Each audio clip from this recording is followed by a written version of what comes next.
নমস্কাৰ আপোনালোকক পুনৰবাৰ জিটি ষ্টাডি চেনেলটোলৈ স্বাগতম জনাইছো আজিৰ ভিডিঅ'টিত অসম চৰকাৰৰ পৰা মুকলি হ'ব লগা বিভিন্ন প্ৰতিযোগিতামূলক পৰীক্ষাসমূহৰ লিখিত পৰীক্ষাত সহায় হোৱাকৈ আপোনালোকৰ মাজলৈ কেইটামান অতি গুৰুত্বপূৰ্ণ কুৱেশ্যন এনসাৰ লৈ আহিছো গতিকে আপোনালোকে ভিডিঅ'টো স্কিপ নকৰাকৈ সম্পূৰ্ণৰূপে চাব আজিৰ ভিডিঅ'টিৰ প্ৰথমটো কুৱেশ্যন হৈছে ভাৰতৰ কোনখন ৰাজ্যত বায়ু শক্তিৰ সৰ্বাধিক সংস্থাপন আছে অপশ্যন এৰ ভিতৰত শুদ্ধ উত্তৰটো হ'ব অপশ্যন নম্বৰ সি তামিলনাডুত মনত ৰাখিব ভাৰতৰ তামিলনাডু ৰাজ্যখনত বায়ু শক্তিৰ সৰ্বাধিক সংস্থাপন আছে নেক্সট কুৱেশ্যনটি আছে নাগাৰ্জুন সাগৰ প্ৰকল্প কোন নদীৰ ওপৰত অৱস্থিত অপশ্যন এৰ ভিতৰত শুদ্ধ উত্তৰটো হ'ব অপশ্যন নম্বৰ সি কৃষ্ণা মনত ৰাখিব নাগাৰ্জুন সাগৰ প্ৰকল্পটো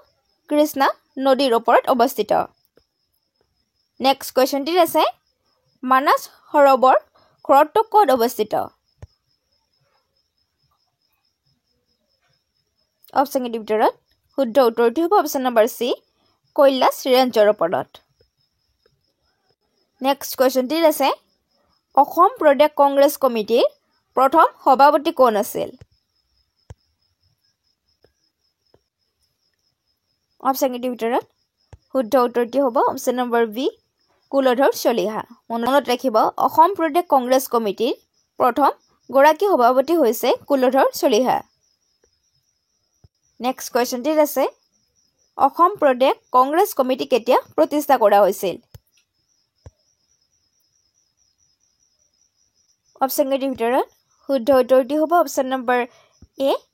1921 চনৰ 5 জুন তাৰিখে মনত ৰাখিব অসম প্ৰদেশ কংগ্ৰেছ কমিটি 1921 চনৰ 5 জুন তাৰিখে প্ৰতিষ্ঠা কৰা হৈছিল নেক্সট কুৱেশ্যনটি আছে যোৰহাট সৰ্বজনীন সভা কেতিয়া প্ৰতিষ্ঠা কৰা হৈছিল অপশ্যন এৰ ভিতৰত শুদ্ধ উত্তৰটো হ'ব অপশ্যন নম্বৰ সি 1884 চনত মনত ৰাখিব যোৰহাটৰ সৰ্বজনীন সভা 1884 চনত প্ৰতিষ্ঠা কৰা হৈছিল নেক্সট কুৱেশ্যনটি আছে ভাৰতত প্ৰথম ক'ত কৃষক আন্দোলন আৰম্ভ হৈছিল অপশ্যন এৰ ভিতৰত শুদ্ধ উত্তৰটো হ'ব অপশ্যন নম্বৰ ডি ফুলগুৰি থেৱা মনত ৰাখিব ভাৰতৰ প্ৰথমটো কৃষক আন্দোলন হৈছে ফুলগুৰি থেৱা নেক্সট কুৱেশ্যনটি আছে অসমীয়া ভাষাক অসমৰ চৰকাৰী ভাষা হিচাপে কোন চনত গঢ়ি তোলা হৈছিল অপশ্যন এৰ ভিতৰত শুদ্ধ উত্তৰটো হ'ব অপশ্যন নম্বৰ সি 1873 চনত মনত ৰাখিব অসমীয়া ভাষাটোক অসমৰ চৰকাৰী ভাষা হিচাপে 1873 চনত গঢ়ি তোলা হৈছিল বা স্বীকৃতি প্ৰদান কৰিছিল নেক্সট কুৱেশ্যনটি আছে বাংলা ভাষাক অসমৰ চৰকাৰী ভাষা হিচাপে কেতিয়া ঘোষণা কৰা হৈছিল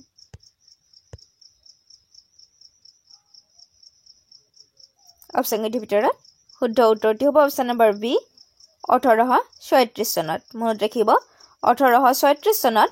বাংলা ভাষাক অসমৰ চৰকাৰী ভাষা হিচাপে ঘোষণা কৰিছিল নেক্সট কুৱেশ্যনটি আছে পিয়লি ফুকনৰ পুত্ৰ কোন আছিল অপশ্যন এৰ ভিতৰত শুদ্ধ উত্তৰটো হ'ব অপশ্যন নম্বৰ সি বদন বৰফুকন মনত ৰাখিব পিয়লি ফুকনৰ পুত্ৰ হৈছে বদন বৰফুকন কুৱেশ্যনটি আছে লাচিত বৰফুকনৰ জেউতিষী কোন আছিল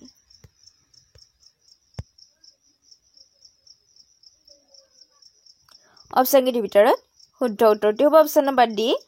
অচ্যুতানন্দ দলৈ মনত ৰাখিব লাচিত বৰফুকনৰ জেউতিষী আছিল অচ্যুতানন্দ দলৈ কুৱেশ্যনটি আছে শেষ পূৰ্বপুৰুষ আহোম ৰজা কোন আছিল অপশ্যন এৰ ভিতৰত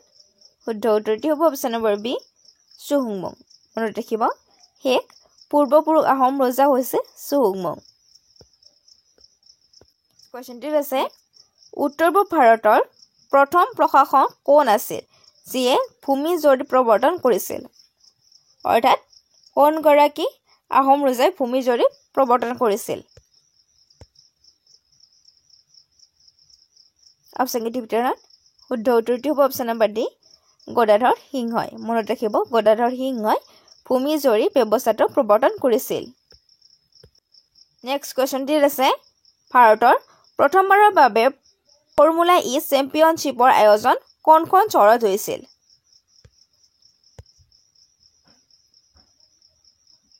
অপশ্যনকেইটিৰ ভিতৰত শুদ্ধ উত্তৰটি হ'ব অপশ্যন নম্বৰ এ হায়দৰাবাদত মনত ৰাখিব প্ৰথমবাৰৰ বাবে ফৰ্মুলা ই চেম্পিয়নশ্বিপৰ আয়োজন হায়দৰাবাদে কৰিছিল বা হায়দৰাবাদত হৈছিল কোৱেশ্চনটি আছে ফাৰেনহাইট স্কেল অনুসৰি পানীৰ জমা বিন্দু কিমান অৰ্থাৎ কিমান ফাৰেনহাইট স্কেলত পানী গোট মাৰে অপশ্যনকেইটিৰ ভিতৰত শুদ্ধ উত্তৰটি হ'ব অপশ্যন নম্বৰ বি 32 ডিগ্ৰী মনত ৰাখিব ফাৰেনহাইট স্কেল অনুসৰি 32 ডিগ্ৰী তাত পানী জমা হয় নেক্সট কোৱেশ্চন হিমালয় পৰ্বত ব্যৱস্থাৰ উৎপত্তি তলৰ কোনটো ভূ সংমিশ্ৰণৰ পৰা হৈছিল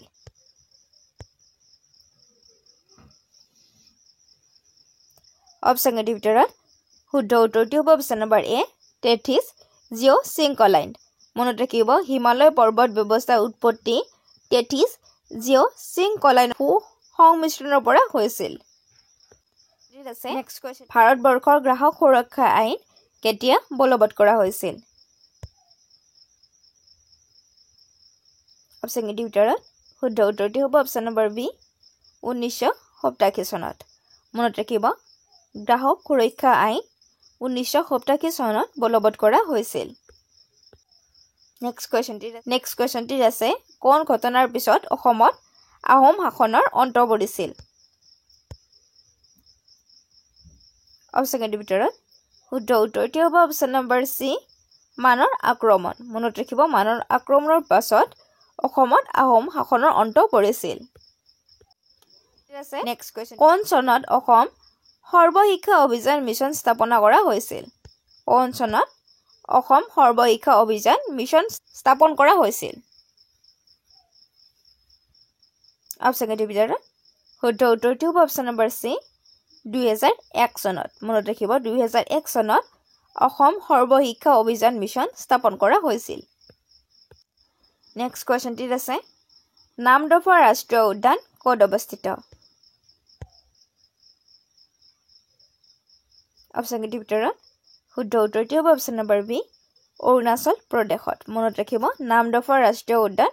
অৰুণাচল প্ৰদেশত অৱস্থিত নেক্সট কুৱেশ্যনটি আছে ৰাজ্যসভাৰ প্ৰথম অধ্যক্ষ কোন আছিল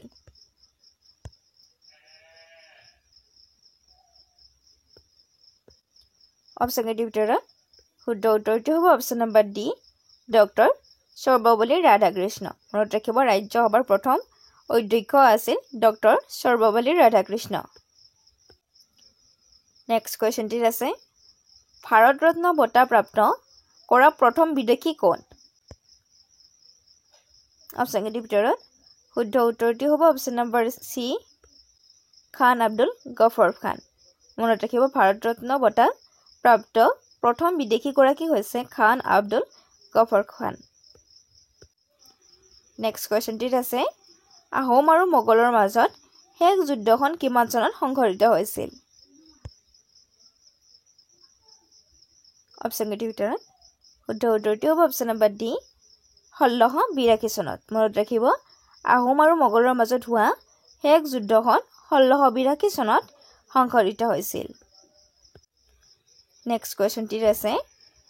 কাছাৰৰ প্ৰাচীন নাম কি আছিল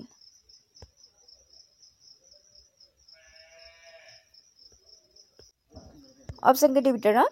শুদ্ধ উত্তৰটি হ'ব অপশ্যন নম্বৰ বি হিড়িম্বা মনত ৰাখিব কাছাৰৰ প্ৰাচীন নাম হৈছে হিড়িম্বা নেক্সট কুৱেশ্যনটিত আছে অসম বিধানসভাৰ বৰ্তমান উপাধ্যক্ষ কোন অপশ্যনকেইটিৰ ভিতৰত শুদ্ধ উত্তৰটি হ'ব option number D doctor Noman মমিন